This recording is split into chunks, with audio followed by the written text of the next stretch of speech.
Bienvenue chez ASL Peinture et Décoration. Dans cette vidéo, nous allons vous expliquer la méthode complète pour réussir à enduire votre mur. Dans un premier lieu, nous allons vous donner toutes les recommandations, les points à prendre en considération pour ne pas créer vous-même des défauts. Ensuite, nous allons vous expliquer les outils que nous utilisons, les différentes lames à enduire, l'OP process de chez l'outil parfait, ainsi que les enduits que nous utilisons, les différents enduits, pour arriver à un résultat optimal. Après avoir vu cette vidéo, vous réussirez à enduire parfaitement votre mur. La méthode utilisée pour appliquer l'enduit sera avec un rouleau à enduit de la marque l'outil parfait. Ce rouleau à enduit est en plastique entremêlé. Ça permet de mieux attraper l'enduit dans votre fût d'enduit et de mieux le répartir sur votre mur. Les précautions à prendre pour l'utilisation du rouleau. On a tendance à plaquer le rouleau au bord de la monture. Le problème qui va se trouver si vous faites cela, l'enduit va venir s'accumuler sur votre rebord. Au fur et à mesure de la journée, il va sécher. Vous créez des gratons d'enduit qui vont se déposer sur votre support. Au moment où vous allez lisser votre enduit, ça va être catastrophique. Il va y avoir des rayures partout. Donc faites bien attention lorsque vous allez enduire. L'espace entre votre rouleau et votre monture est restreint. Pensez bien à vérifier régulièrement votre monture pour pas qu'il y ait d'accumulation d'enduit au fil du temps. Préférez le montage du rouleau sur une perche. Vous pouvez utiliser la perche que vous souhaitez du moment que votre rouleau est bien fixé à celle-ci. Si ce n'est pas le cas, vous pouvez le sécuriser en ajoutant de l'adhésif autour de celui-ci. Nous allons parler des lames à enduire qui sont d'une extrême importance. Ici, nous utilisons la Parfaite Lisse de chez l'outil parfait. C'est celle qui est la plus utilisée par les professionnels du bâtiment.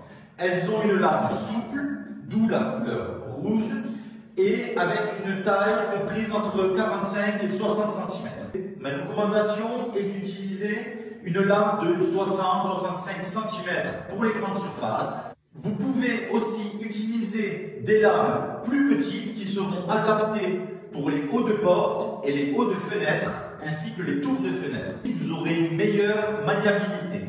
Pour ce qui est les tours de prise électrique, encadrement de porte, nous utilisons des lames à enduire beaucoup plus petites et maniables. Autre outil indispensable, c'est un seau rempli d'eau avec une éponge.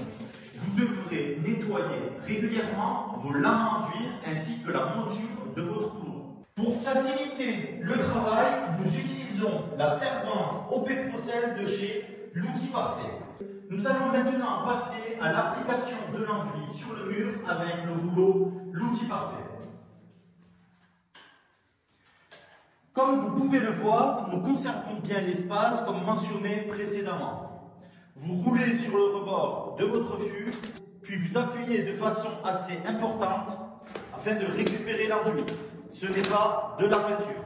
Nous pouvons voir que l'enduit est réparti de façon homogène autour du rouleau. Lorsque vous le relevez, tournez-le légèrement pour avoir le surplus d'enduit sur le dessus et pas sur le dessous, sinon ça va tomber sur votre sol. Donc voici comment l'appliquer au niveau des angles pour ne pas créer de surépaisseur sur le mur d'à côté ou sur le plafond. De cette façon-là, nous nous arrêtons à 2-3 cm avant la jonction du plafond.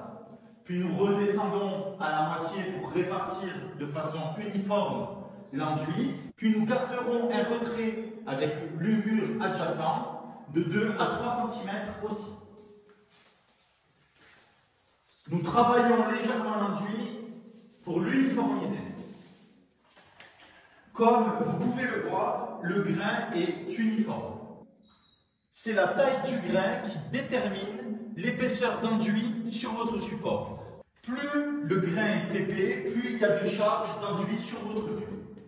Si vous appliquez trop peu d'enduit, cela va créer énormément de défauts. Le secret pour un enduisage réussi, c'est de mettre beaucoup de charge d'enduit. Concernant le bas de votre mur, vous procédez de la même façon. Vous appliquez l'enduit de façon généreuse. afin d'avoir un grain épais. Vous le placez au milieu de votre mur, vous descendez, vous remontez, puis vous pouvez repasser sur l'enduit précédent. Vous vous arrêtez au niveau de la plainte, toujours à 2 à 3 cm au plus près, mais sans chercher à la toucher. Ce que je vous conseille, c'est d'avoir un bon rythme de travail et d'enduire la totalité de votre mur.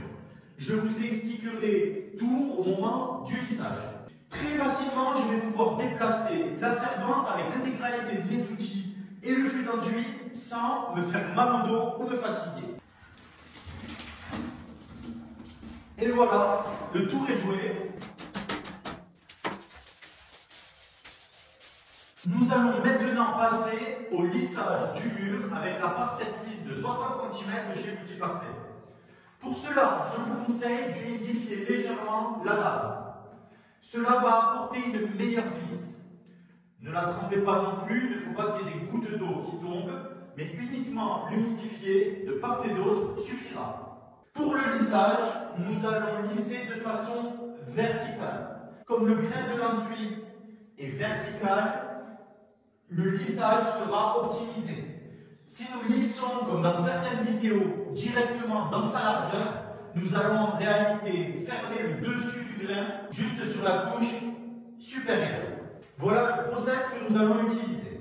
Nous allons commencer du bas de la plainte pour arriver jusqu'au milieu du mur, puis nous allons enduire de la jonction du plafond jusqu'au milieu du mur aussi, puis à la fin nous partirons d'une extrémité du mur pour lisser de façon horizontale jusqu'à l'autre extrémité.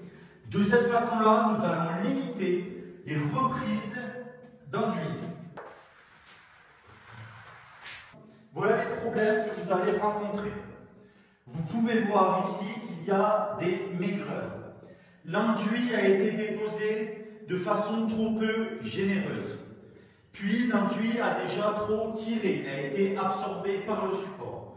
Nous retrouvons dans ces cas-là un motif légèrement dentelé, ce qui n'est absolument pas recevable. Vous ne pourrez rattraper aucun de ces défauts-là au ponçage.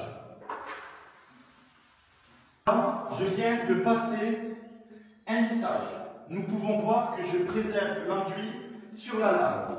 Cela va me permettre de venir le redéposer proprement sur la jonction mur-plainte. Vous voyez ?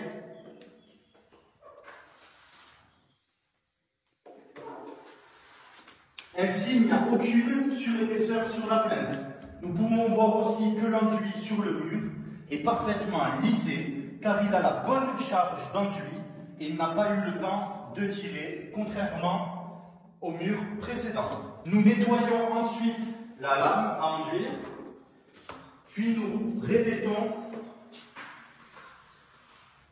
la manipulation. Nous récupérons l'enduit, nous le redéposons sur la jonction entre le mur et la plainte, hop, puis nous lissons.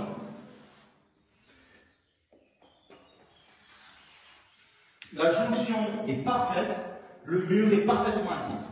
Pour la jonction entre votre mur et le mur adjacent, c'est exactement le même procédé. Vous venez lisser l'enduit que vous récupérez, vous le redéposez dans votre angle très proprement et vous relissez le tout. Nous dégageons les angles avec l'enduit.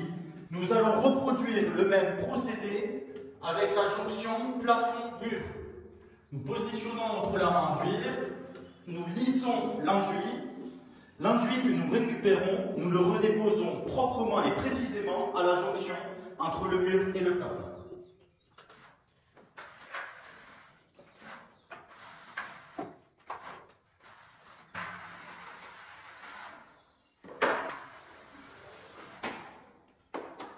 Régulièrement, vous pourrez trouver sur votre support des poils de rouleau ou bien des gratons d'enduit. Il vous faudra les enlever à chaque fois avant de lisser. Sinon, ceux-ci vont se retrouver emprisonnés dans votre support et ça va vous créer des défauts supplémentaires. Vous pourrez retrouver différents défauts, tels que des rayures.